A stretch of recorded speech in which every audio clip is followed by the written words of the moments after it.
Baik, untuk pemodelan geofisika, benda dua dimensi dengan penyederhanaan banyak sisi atau poligon. Pemodelan dua dimensi, kita akan berikan latar belakang sedikit. Untuk sumber anomali yang dipertimbangkan cukup linear, tentu saja itu adalah hal yang subjektif.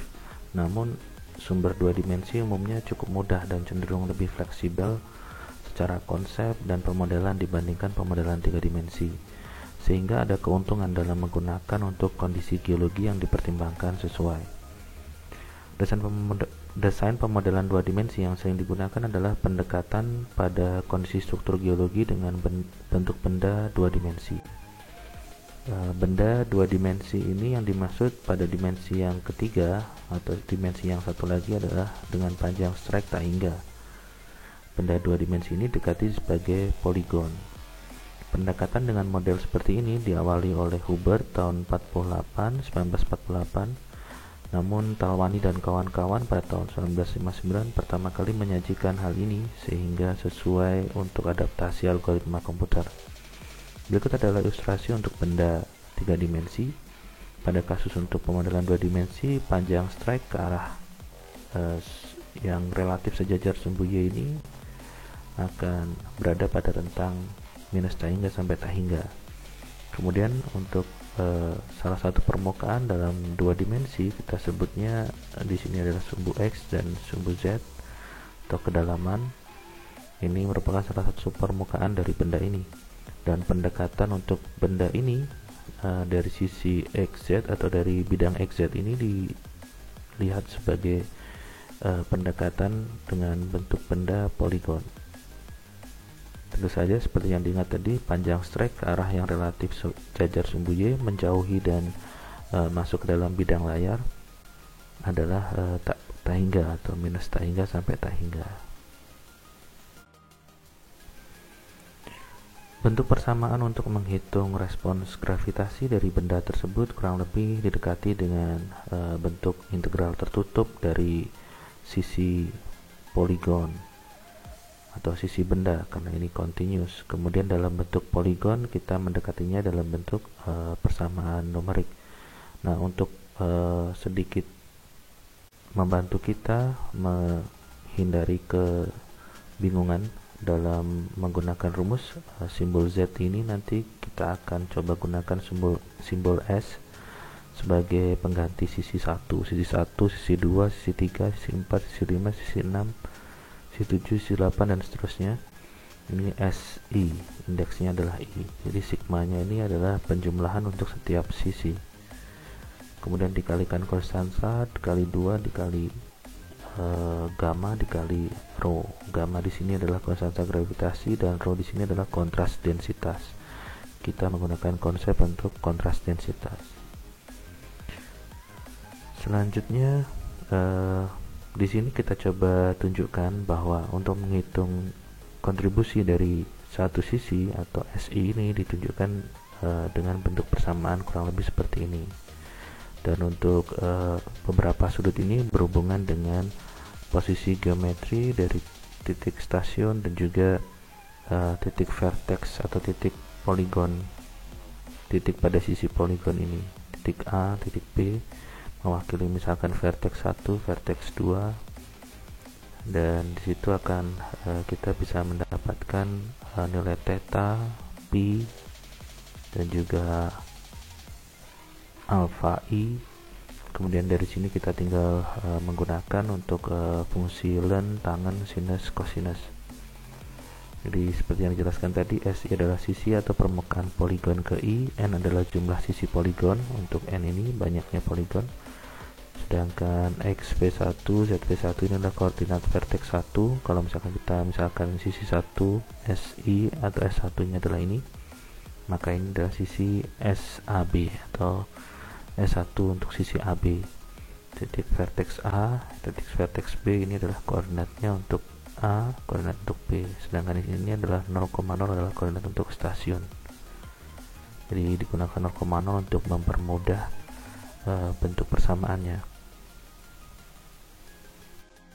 Kemudian kita coba yang paling sederhana tentu saja adalah sisi poligon. Dari sisi poligon itu paling sederhana adalah 3 sisi. Jadi kita gunakan untuk 1 sampai 3 sisi, S1 tambah S2 tambah S3. Jadi kurang lebih seperti ini untuk deretnya. Sehingga kita tinggal mencoba menghitung untuk masing-masing S1, S2, S3 untuk respons gravitasi. Nah, kemudian gravitasinya kita coba hitung di salah satu titik. Kalau kita bisa menghitung di salah satu titik, kita akan bisa menghitung pada titik yang lain berapa medan gravitasi akibat benda poligon yang paling sederhana ini. Kita lihat ini adalah sisi 1, sisi 2, sisi 3, atau kita bisa sebut ini titik A, titik B, titik C, ini kembali ke titik A. Di sini Z besar ini kita asumsikan sama seperti S1, Z besar dan S besar ini mewakili simbol yang sama. Selanjutnya kita akan mudah menggunakan simbolnya S saja. Kemudian dari sini saya tunjukkan bagaimana, atau kita tunjukkan bagaimana cara perhitungan yang mungkin paling sederhana dengan menggunakan Excel. Bisa dilakukan dengan software komputasi yang lain, tapi mungkin ini untuk menunjukkan bahwa hal ini bisa dilakukan untuk mengecek kemampuan dari perhitungan. Sebagai contoh, tadi kita akan mencoba menghitung salah satu titik, ini ilustrasi saja. Kemudian ada titik A dan titik B, jadi ini titik pada stasiun, kemudian ini titik pada vertex atau titik poligon, titik pada ujung-ujung poligon benda pendekatan 2 dimensi tadi. Nah, dari situ misalkan kita punya koordinatnya adalah 50,0, kemudian titik ABC ditunjukkan koordinatnya adalah 530, 750, 440. Jadi ini adalah Z positif ke bawah menyatakan kedalaman. Nah, kemudian yang sudah disebutkan tadi, kita bisa menghitung untuk X vertex 1, X vertex 2, Z vertex 1, dan Z vertex 2 dengan cara mengurangkan koordinat pada misalkan sudut A dengan koordinat stasiun, kemudian sudut B, XB dengan X stasiun, sama juga dengan kedalaman atau pada jarak vertikal. Sebelumnya adalah jarak horizontal, kemudian kita hitung juga untuk jarak vertikal dari titik stasiun ke titik posisi benda atau titik vertex benda.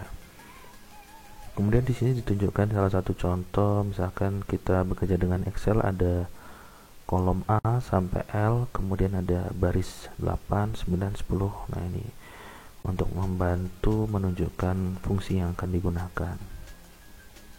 Baik, kita coba di sini dengan perhitungan tadi. Pada kolom ini kita bisa mendapatkan XI, ini adalah untuk X vertex 1, XI plus 1 ini adalah vertex kedua atau titik ini.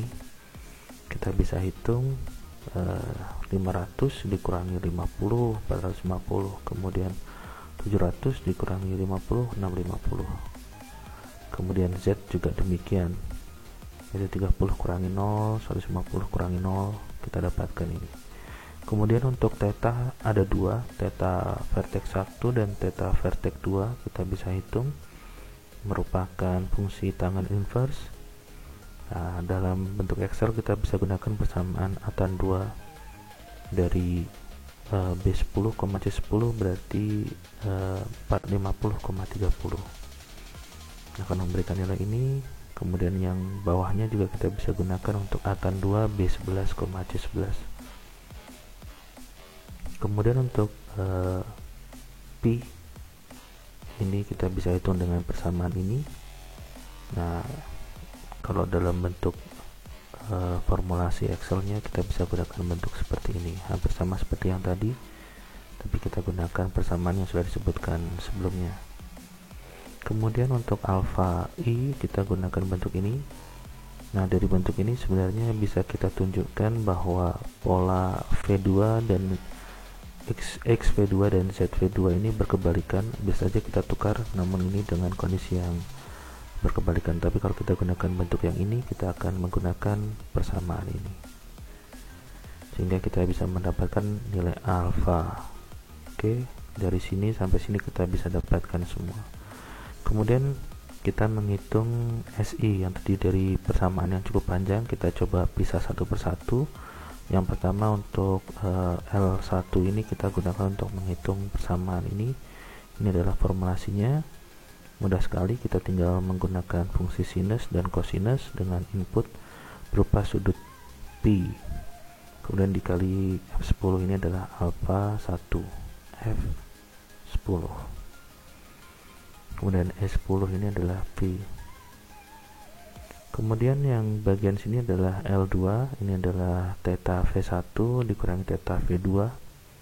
Jadi ada di 10 dikurangi di 11. Kemudian bagian ini cukup panjang, kita coba pisahkan dulu, dikerjakan dari yang ada di dalam kurung, yaitu bagian atas dan bagian bawah. Maka di sini disebut ada L3A dan L3B. Kita gunakan persamaan untuk menghitung yang bagian atas, yaitu kosinus dikali tangan minus tangan. Sama juga yang bawah, juga kosinus dikalikan tangan minus tangan untuk menghitung yang bawah. Kemudian kita hitung lennya sebagai bentuk ini untuk mendapatkan nilai L3. Jadi bentuk tangan dikali len dari atas bagi bawah.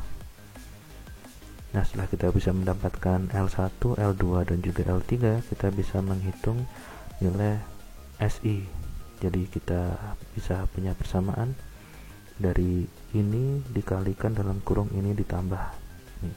L1 dalam kurung L2 tambah L3 kurung tutup. Ya, ini adalah formulasi dalam bentuk Excelnya. Selanjutnya, setelah kita bisa menunjukkan bagaimana menghitung bagian salah satu sisi, yaitu AB untuk satu stasiun, kita lanjutkan untuk stasiun yang kedua, yaitu kita lanjutkan untuk sisi yang kedua, yaitu BC kemudian CA, sehingga kita bisa menghitung nilai gravitasi di titik stasiun pertama. Di sini kita menggunakan persamaan yang sebelah sini, 2 gamma dikalikan rho dikali sigma S1, yaitu hasil dari penjumlahan ini 1, 2, 3. Ini adalah sigmanya di sini. Kurang lebih persamaannya akan formulasi yang digunakan adalah untuk Excel digunakan bentuk seperti ini. Nah, ini adalah konstanta untuk konstanta gravitasinya gamma, dan ini adalah untuk densitas.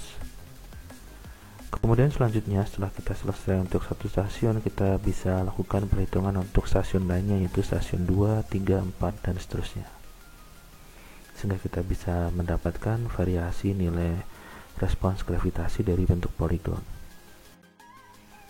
Berikut ini adalah ilustrasinya ketika kita bisa mendapatkan beberapa nilai di beberapa stasiun yang berbeda. Oke, terima kasih para pembelajar yang tak berkehendak dan sedikit mencari tahu di sana sini. Semoga bermanfaat dan sampai jumpa pada video berikutnya.